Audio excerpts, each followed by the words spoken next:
Okay. Hi everyone. I can see a few familiar names, but for those who I haven't spoken to via email, my name's Claire Pitt. I'm the Joining the Dots Mink Control Project Officer with BBOWT. This is a new project, the Joining the Dots project, where we're essentially looking to expand our mink rafts across our 3 counties, including the Evenlode. I'm hoping to just give you a whistle-stop tour of the project and what we're hoping to do, but just to give you a bit of background, American mink are an invasive alien species. I believe we're not meant to say non-native anymore. Invasive because they're causing widespread adverse impacts to the environment, and non-native because we're the ones that brought them here. They have a diet of small mammals, ground nesting birds and fish. It's around a third of each, but of course, for the most part, we're working towards water voles, as they've caused the biggest decline in water voles. They are a riparian species, hence I'm here talking to you, which means that they are very semi-aquatic, they're very good swimmers, and they're also highly territorial, so you'll find them, usually you'll find their den within 10 meters of a river. Their main characteristic is obviously the white chin. It's very classic. They also tend to have sort of dark to black when wet, glossy fur. Really, most importantly is that they well, for us, what's most important is that they tend to disperse between August and December once the kits have left their burrow, and they tend to mate February to April and then give birth in May. I'll come back to that later. So the reason why it's so important for us to tackle mink and for mink control is their devastating effect on water vole populations. Water vole populations, as you see, have declined by about 94% in the past 30 years. This is due to 2 reasons. One is, of course, habitat fragmentation and degradation, but the other one is definitely mink control, or sorry, mink predation, more to the point. Female and mink are very good at catching voles, specifically because they can, well, at least the females and the juveniles can fit into the burrows of water voles, and mink can also outswim water voles, which means that water voles can't hide and they also can't run, so it's just not ideal. Kind of on top of that, mink also tend to predate very heavily in the early spring as they're getting to mating season, which is of course when voles are most vulnerable, because they they've just come out of hibernation, they're at their lowest weight, and they just need to bulk up as fast as possible at this time too. To drill down the message a bit further, this is just an example of one of our survey areas on the River Chess and our water vole populations. As you can see, in 2001, we recorded around 342 individuals. That's an estimated population. And then a mink was recorded in 2002. And then by our 2003 survey, the estimated population was around 11. Of course, since putting mink control along the River Chess, the population has come back to a certain extent. But of course, mink will still keep trying to move in and keep trying to predate on water voles. So really, we're trying to control it as best we can for that reason. So my project specifically, the Joining the Dots project, I'm looking at essentially joining up our clusters of rafts already within our 3 counties. So we've always had some rafts sort of over the past 30 years. We're in what we call our water vole local key areas, and we're looking to expand that so that water voles can recolonize into new areas. And I'll talk about the bigger picture later, but it will also mean that it can link up with other projects, so that we have some sort of so that we're not sort of causing fragmentation, but also trying to improve while also trying to encourage water vole populations to spread.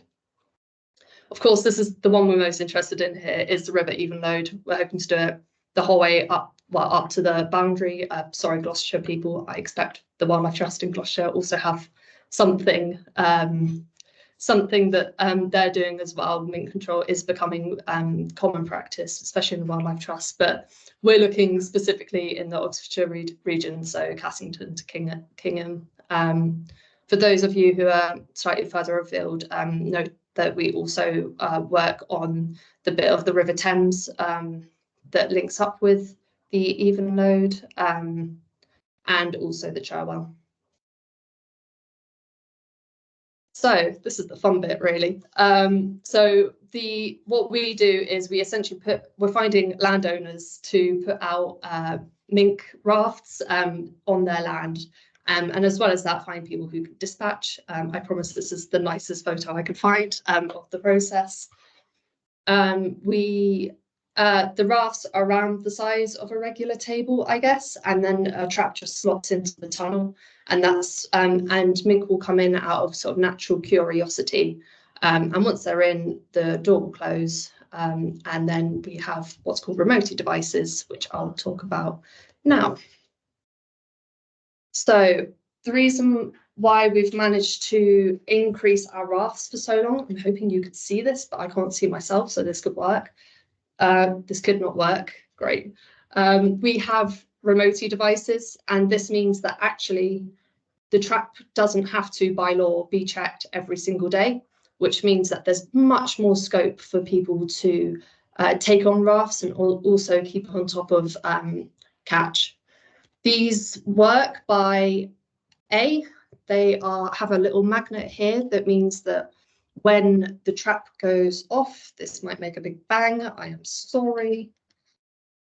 The magnet comes off, and then this device sends a message to the landowner or to the dispatcher to say that something's being trapped within the trap, hopefully a mink. You need to go and check it as soon as possible and dispatch if it is a mink. This means that it's much more ethical. It means that you don't have to wait 24 hours, well, up to 24 hours, so the mink's not stuck there for 24 hours. It also means that landowners are less likely to sort of just forget that they have a trap open, which has been an issue in the past. We get around the 12 to 20, well, we get around the 24-hour checking rule because this device also sends out what we call a heartbeat every 12 hours, so at 6 o'clock and 6 a.m., 6 p.m., which means that we don't have to follow the law of the trap has to be checked every 12 hours because it's already telling us that there's nothing in the trap and the device is working, which is fabulous, which has really improved uptake.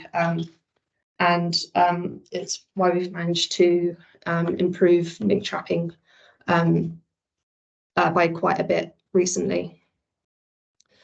So from the catchment partnership, I guess, most importantly, we are looking for landowners, of course, or people along the river who can take on rafts and traps.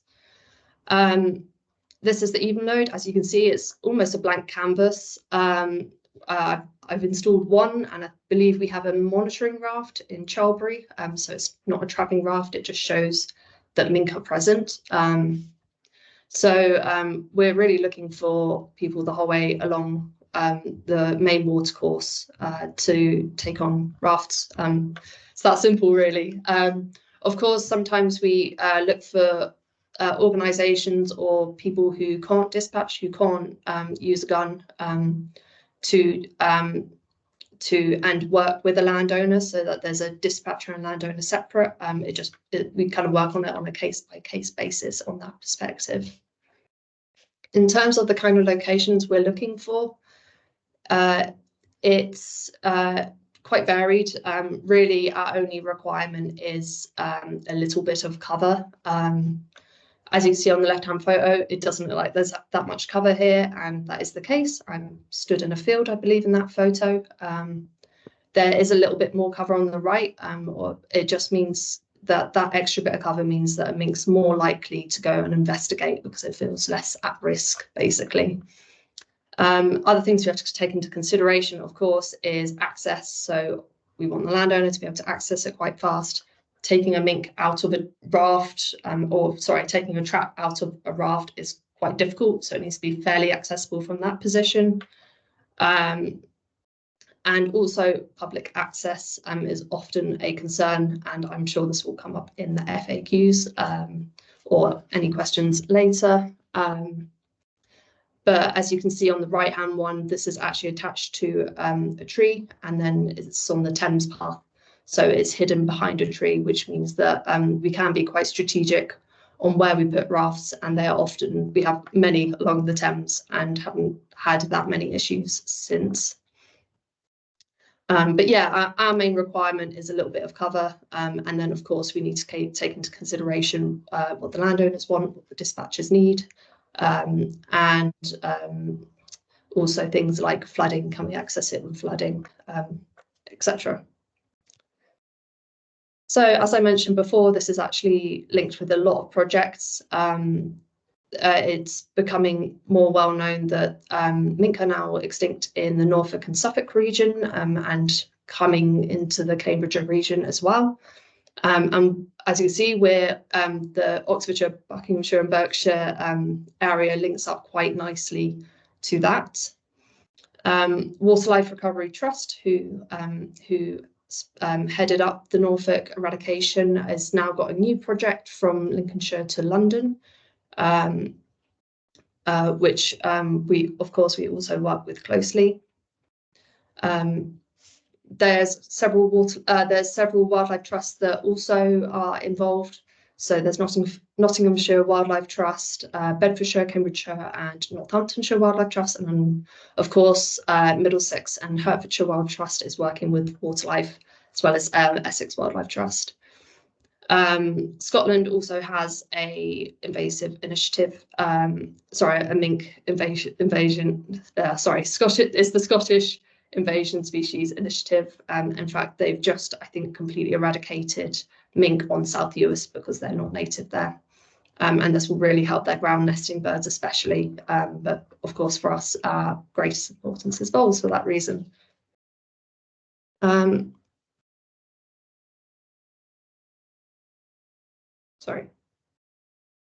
There we go. I recognise I haven't gone through the dispatch process. If you'd like me to, I'm more than happy to. But I guess the next, it's probably easier to go through everything based on people's questions. Any questions?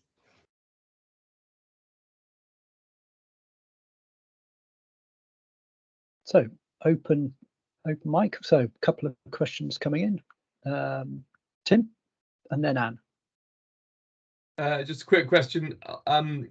It's as much to Rachel and Lewis as yourself. How closely aligned are we with our farm visits, opening the doors to new farms, or making sure we're not repeating the sort of door knocking process?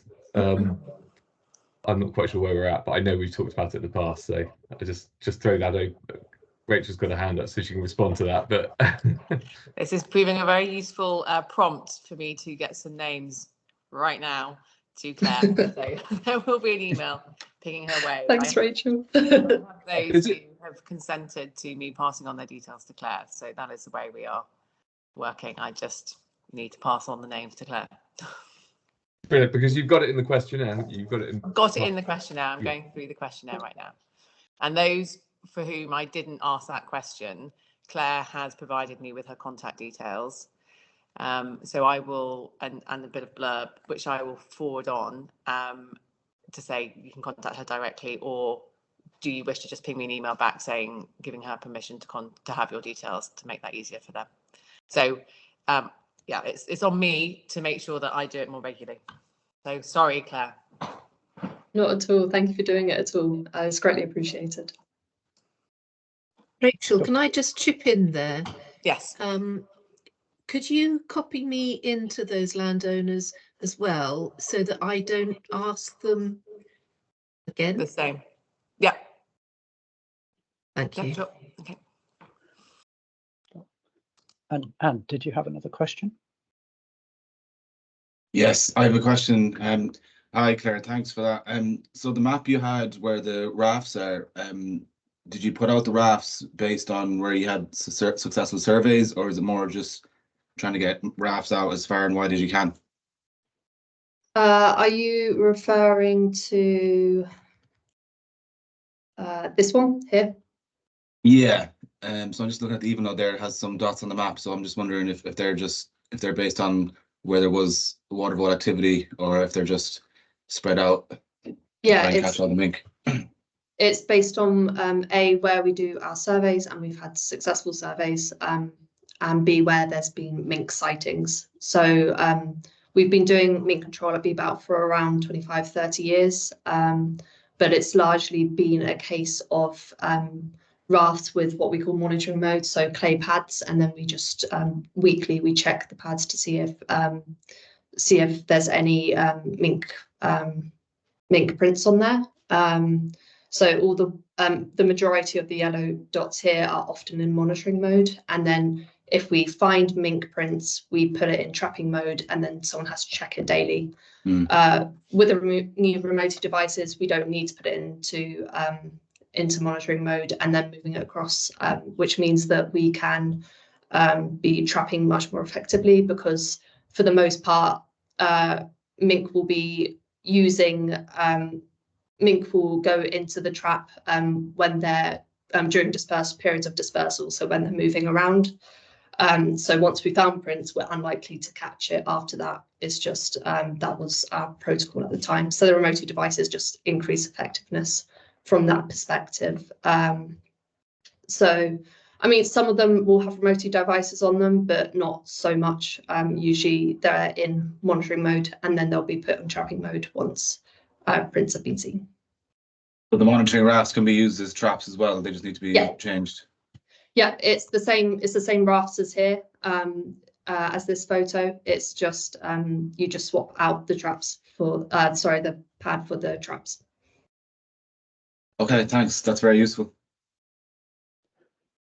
Dave, you had your hand up next. Yeah, thanks for that, Claire. Super interesting. I think my question sort of segues quite nicely on from Ewan's one. Obviously the pressure here is around mink themselves. I mean, do we have any data on how many of these things there are about the place, and what their distribution is? That's sort of one point. I think with my new shiny Blenheim hat on, we've got over 40 kilometers of main river running through the estate. So I think if there's anything that we can do to help in the process, do please reach out and let us know. We last summer did a full baseline survey just of the Glyme and Dawn sections of the estate to see whether we found anything. In fact, some of your colleagues at BBOWT did that, and I'm afraid to report that there wasn't a single evidence of water voles there. So I think we're very committed to try and help. They have been historic populations. There have been attempts to reintroduction.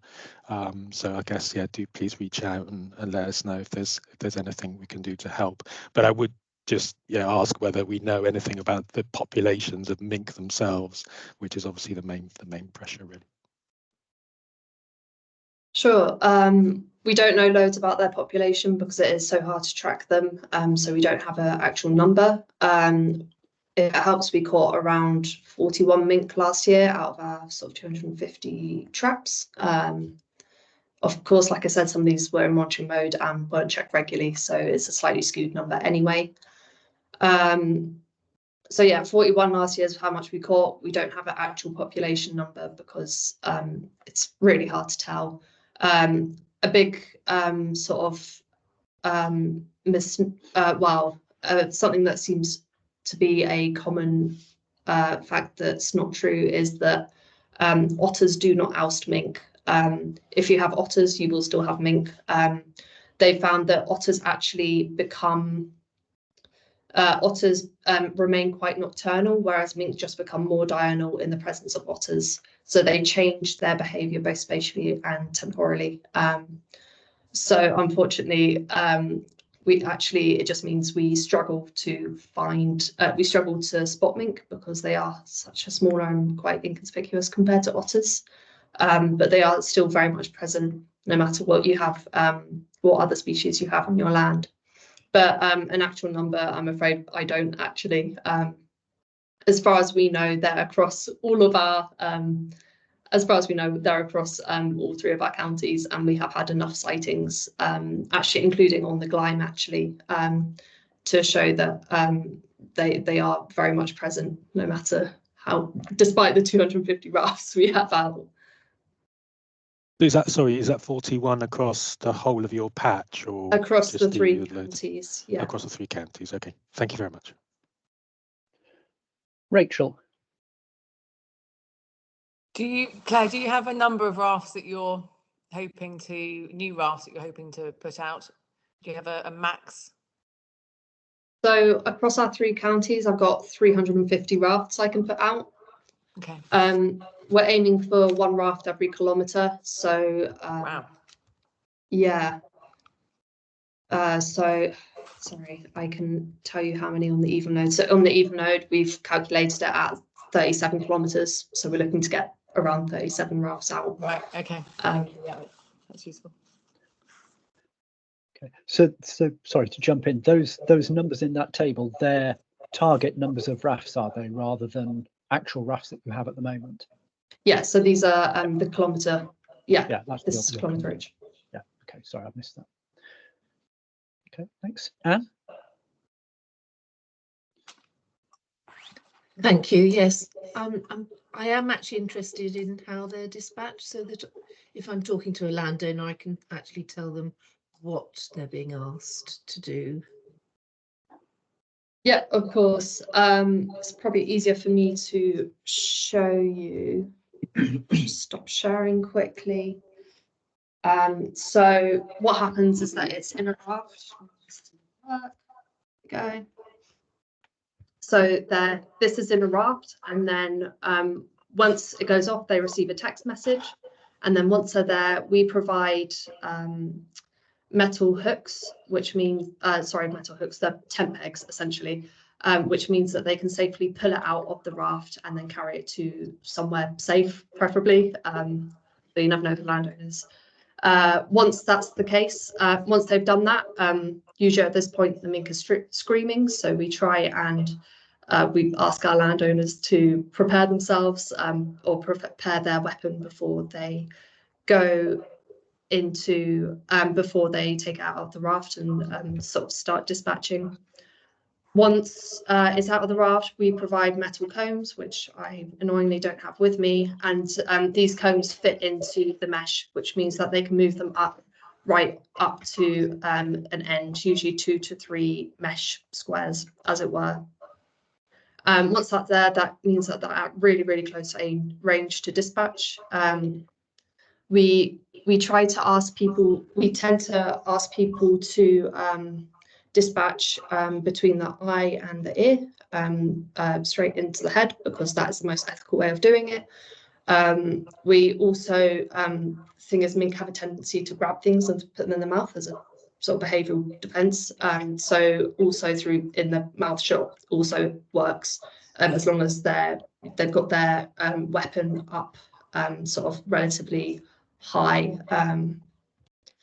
It sounds slightly brutal, but this is the most ethical way of doing it. It's the least torturous. Trying to hold them down and inject them would never work, and they're quite bitey. So it is the most ethical way of doing it. In terms of weaponry, ideally, if they have an air weapon, that's our preference, because it will not blow our traps apart, essentially. So most people so far have had sort of a .22 rifle. I use a tiny Weebly Typhoon, so it's a .77 pistol, which works just fine as well.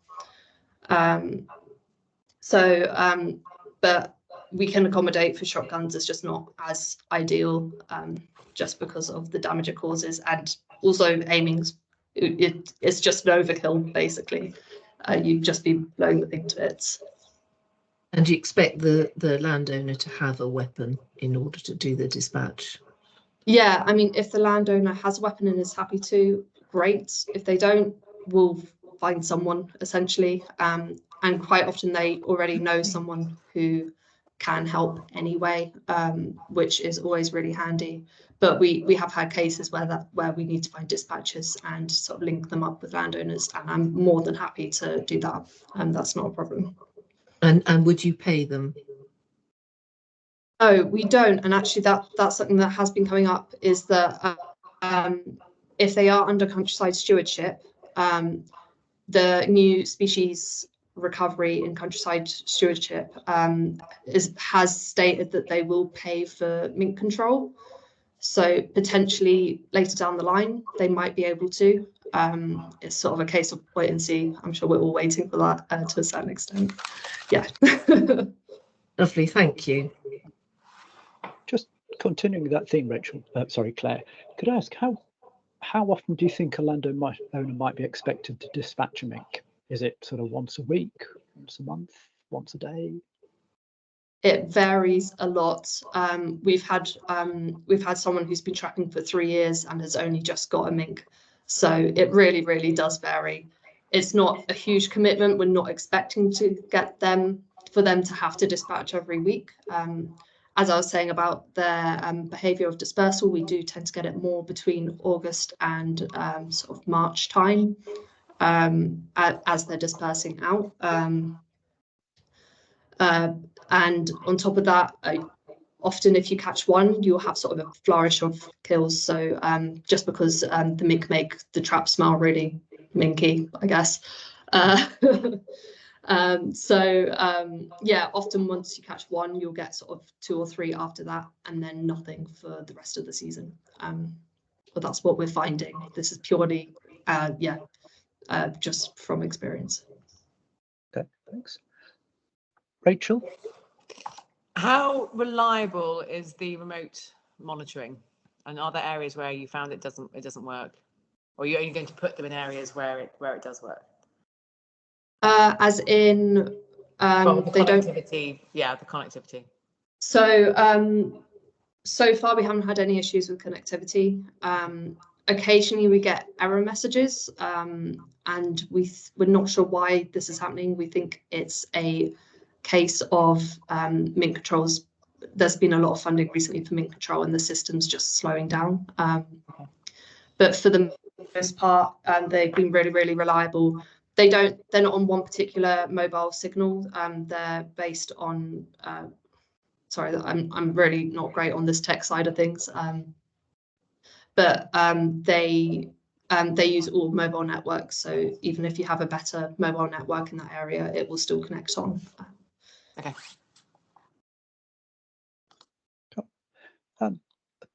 Perhaps a final question from me then, as I don't see any of the hands.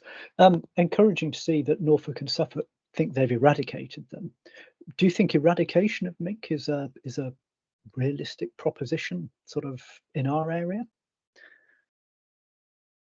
I don't think we'll be able to for quite some time. This will be sort of years and years down the line, realistically, because we are so central, basically.